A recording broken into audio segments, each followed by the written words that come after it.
Hey friends, welcome back to my YouTube channel. My name is Mo, and today I wanted to talk to you about authors and reviewers and review spaces. This is kind of mainly just going to be a rant. It's pretty unstructured. I do have notes, but I basically just want to talk about reviews and authors and review spaces. So yeah, to start, we're going to talk about criticism in general, both as it relates to books as a commodity and also books as an art form, right? So to start, criticism isn't inherently a bad thing. That is something that I think is often missed in a lot of these discussions, right? Is that you can criticize something you enjoy. In fact, you should. You should be critical of the media that you consume, even when you like it, because it makes you a better person. It literally makes you a better human to engage with, but also a better human who can view things from multiple angles and realize the nuance in discussions, right? For example, Kurt Vonnegut's Slaughterhouse-Five, one of my favorite books of all time. I have a tattoo of this book on my body. I love this book. However, this book will not work for everyone. There are a few elements that I can very easily pinpoint that I don't think would work for everyone. This book is very satirical in a dark, dry kind of way, and I know that humor doesn't work for everyone. It works for me, but it might not work for you. This is also partially autobiographical, it pulls on Vonnegut's own experience as a prisoner of war during World War II, but it also isn't, it's not true. It's not a true story, even though it does pull from his experience. And there are also weird aliens in it at random points. It is weird. And that won't work for people. It worked for me. I love this book. I think it is a great anti-war novel. However, if I saw somebody being critical of this because they didn't find something funny, even though they knew it was supposed to be, or they didn't think the aliens added anything to the story, right? They are valid in that. Even if I don't agree with them, they are valid. I hate the argument when people say, oh, you just didn't get this, that's why you don't like it. There are books that I get that I just don't like. I understand why they did it. I just don't agree with them. And other people have the same right to do that. You can understand what an author was doing or going for and still not think it worked or still not enjoy it, right? I think correct. I think I'm right. I don't need approval from you. I do think that. Also, separately from that, as a commodity, right? So that is kind of just discussion of reviews in general. But books as a commodity, right? We spend our money on them. Not always, but if you want to own a physical, audio, or ebook copy of a book, you are spending your money on it. And you have the right to know, as a consumer, you have the right to know what you are spending your hard-earned money on it. Even if you are going to the library, right, and you are getting a book for free, you have the right to know if you will enjoy a book that you're spending hours reading. You have the right to do that as a consumer. Now, I am not saying that you will agree with every single review ever, but I am saying that you have the right to look through reviews and find reviewers that you do agree with, and then take their review and let that inform your decisions. You have the right as a consumer to do that. Now, in the same vein, as an artist, books, like any other form of media, are not above criticism. Movies get criticized. There's, for example, if I'm going to go see a movie, I'm going to look at Letterboxd reviews. I'm going to look at the Rotten Tomatoes score. Now, I might not listen to those things, but I have the right to see both what critics and everyday people are thinking about this movie. I have the right to do that. Also, I have the right to then, after I've consumed the product, in the case of movies, I have the right to go on my Letterboxd account and go, wow, I really enjoyed this movie. This one scene really worked for me. I think this conveyed this really well, right? I have the right as a consumer and as someone who has engaged with that piece of media to then also engage in discussion about that media. I have that right. I think that a lot of times people don't realize that authors can also be consumers, right? In fact, you should want that from your authors. Your authors have the right to read and engage with books, right? If let's say one day I get one of the books I'm working on published, okay? That is not going to stop me from reading. So then I would have the right to go online after I read Slaughterhouse-Five and post my review of it on the internet. As a reader who is also an author, I have the right to post my reviews and discuss books still, right? I don't lose that when I become an author. However, as an author, I should also stay out of review spaces that are about my books and about my friends' books, because and I'm going to say I and you a lot in this, meaning the general, but I know myself, and I also know people like you probably cannot distinguish criticism about a piece of work from criticism about you. When you write a book, and this is the same for all art, but when you write a book, you spend months, maybe years, on these characters, this world, these ideas, right? Like, you've spent a lot of time and emotional investment in these characters. You have an emotional tie to this product that you produced. So when people criticize it, you are going to take it personally. Even if they do not say anything about you as a human, even if they're like, wow, I didn't find this funny, you might take that as criticism that you aren't funny. You might take that as just like, oh, they don't get it, right? Like, because it's natural for us to want to become defensive as humans, right? It's natural for defense to be what we go to when we're feeling attacked. So even if a reviewer is very nice and very kind, it is very easy for you to take that personally. And the reason I say you should also stay out of people's space of like review spaces when they're talking about your friends' books is I know for me, I can take criticism about me and my work pretty well. I'm not going to say always, right? Like, I am still human. Sometimes I do still get defensive. But if someone is mean to my friend, I will fight you. I will probably lose because I'm weak, but I will still attempt to defend my friend, right? And if you are the same kind of person who is like still has that emotional response and you're going to want to protect your friends, you should also stay out of review spaces where they're talking about books by your friends. And that is just to protect you, your own peace of mind, and also to keep you from looking like a fool on the internet. Because what's going to happen is when you see somebody reviewing your work and you're like, oh, you just don't get it. You like, no, I am funny. Like all these things. If you can't control yourself and you're going to go leave a comment or leave a response to them, you're going to look like the fool.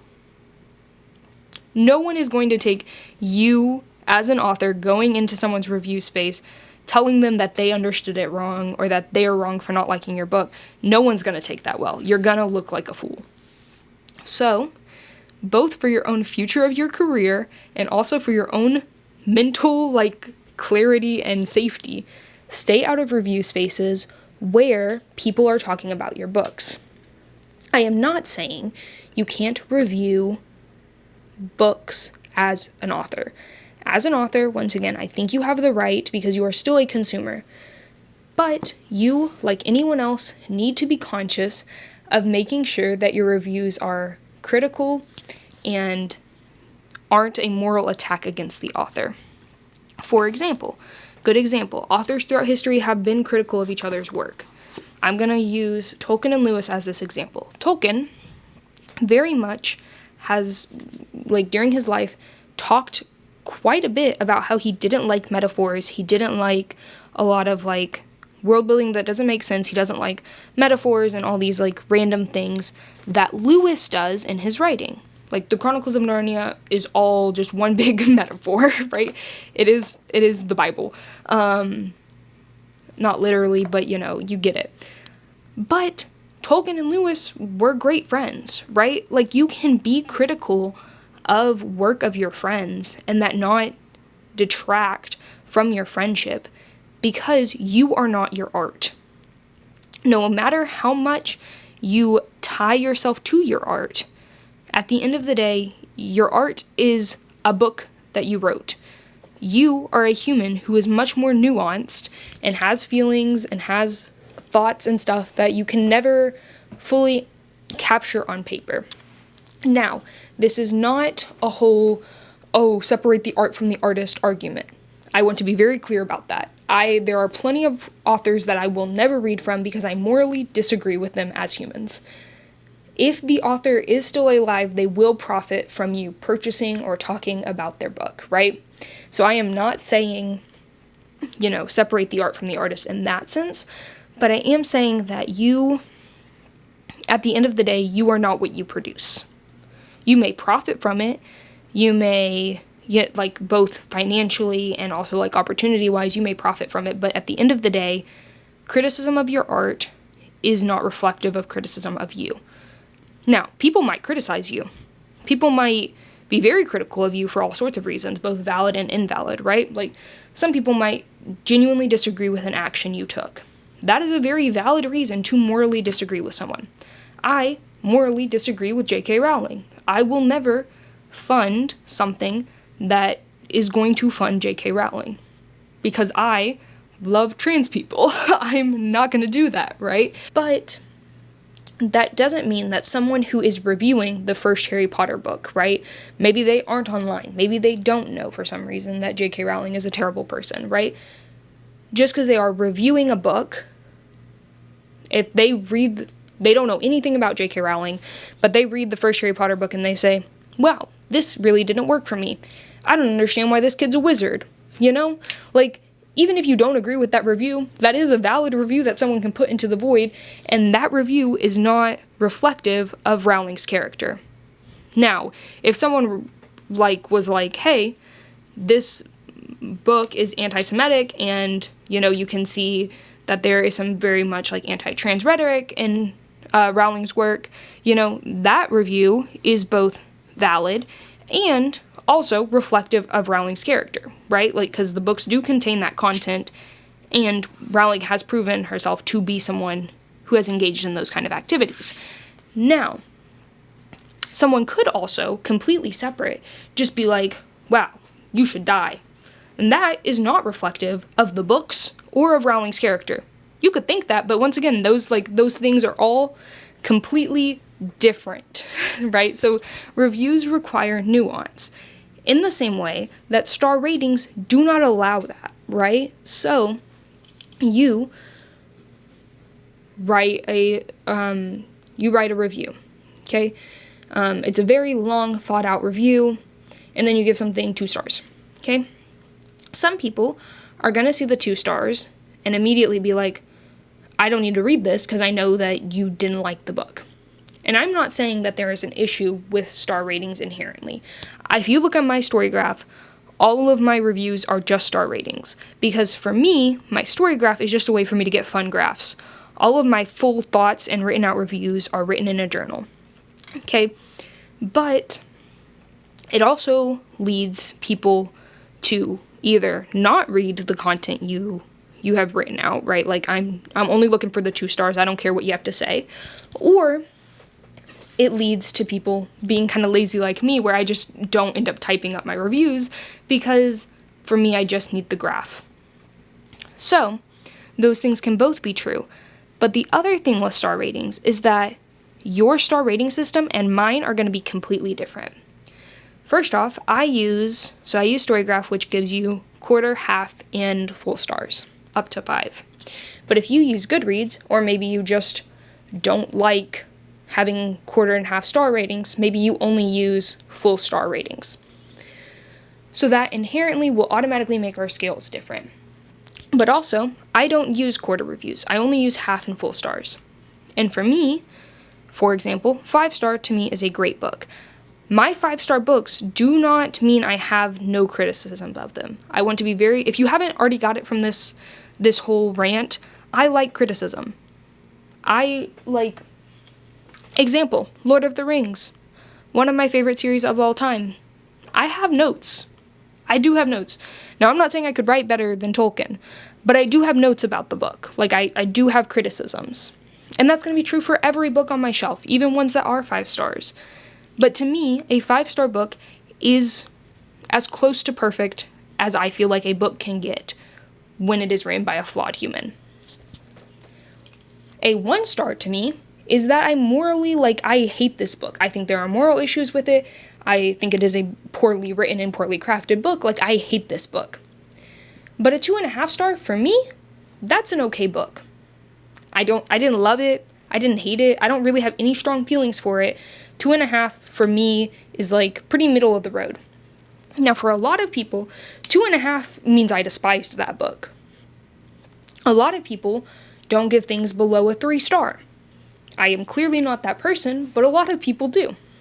And so if that's you and you see that I leave a 2.5 star review for Cinderella is Dead, which I think is an okay book. I think if I read this as a teenager, I would have enjoyed it a lot more. I think it probably would have been higher. But I read it as an adult, and not everything in it worked for me. I could do a whole review about it, but it is an okay book. I think that there is a good target audience for this book. I have clearly kept it on my shelves. I don't think it is a bad book. I think it is an okay book. But if someone was to see that I left 2.5 star review on this, they might inherently think, oh, this is a terrible book. They hate that book. When I don't. I think it's an okay book. Whereas, on the other hand, I might see somebody leave a 3-star review of something like Battle Royale, my current read, and I would think, oh, they thought that was pretty good. They thought it was, it's above average. They thought this was a pretty good book. When in reality, they might have meant that was the worst book I've ever read. We lose a lot of that nuance in star ratings, especially when in fact, I can't think of any rating app that lets you do a little description of what your star ratings stand for. So realistically, there really isn't, unless you're going to go into every single review and put 2.5 star equals this.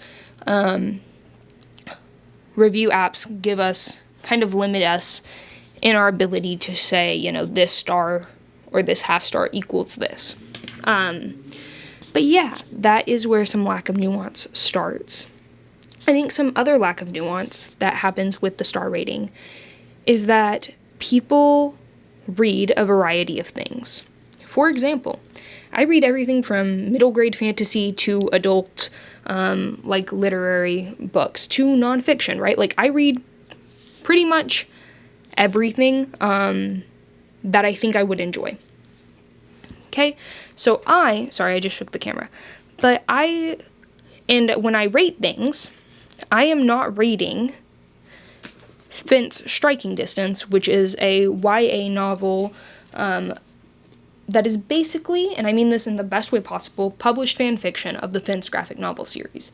The author had the rights to publish this, it is in collaboration with the graphic novel author, but this book is a gay, goofy romp about these guys who fence, and they're angsty, and they fence and they're gay. I loved this book. I read it in one night. I stayed up all night to finish this book. I think I rated it, I don't know, it's 4.5 stars. I thought that this was a good book, but by no means is it on the same literary merit as a book that I gave 5 stars, The Iliad, right? When we think about star ratings, we also need to think about the genre that people are reading, because for me, The Iliad is 5 stars. This is a perfect book for me. I'm not saying it's a perfect book for you, but look at how many notes I put in this. I love this, but you wouldn't, most likely. It is a classic, but for that exact reason, you might not love it. It's a classic about war, about grief. It was originally an oral story. It is a retelling of the Trojan War, and it is sad, and it is heavy, and I love it.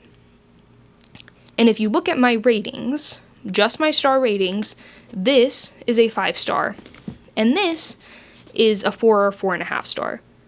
These books, if I was to rate them on literary merit, would not be that close in rating. They would not be a 0.5 star to 1 star difference in literary merit. If we're talking about enjoyment, yes, probably, but because I was in the mood for different things. If I was just sad one night and I decided to pick up the Iliad, I would not be okay in the morning. I probably wouldn't finish it for sure, but like I for sure wouldn't be okay. But if I was sad and just wanting to have a good time and be better, this book would work for that, right? So star ratings really lose a lot of that nuance. Same reason that, you know, maybe authors shouldn't look at them because they see a 2-star and they're like, oh my gosh, you hate me. When in reality, that one, someone might be like, oh, that book just didn't work for me. You know? Yeah, those are kind of my thoughts and feelings. This is kind of really rambly. And I probably won't edit it because I don't want to be honest. But leave your thoughts and feelings down below. I hope that you learned something, that you take something away, that you found a book that I chatted about, and that you are ready to go out there and leave reviews that are both critical, but also aware that there will be a person on the other side of them. Either the author, or a fan, or just someone else who's trying to figure out if they should read the book. You know, at the end of the day, when you publish reviews into public spaces, someone else is gonna see them. So, just be conscious of that. And yeah, have a good life. See you next video.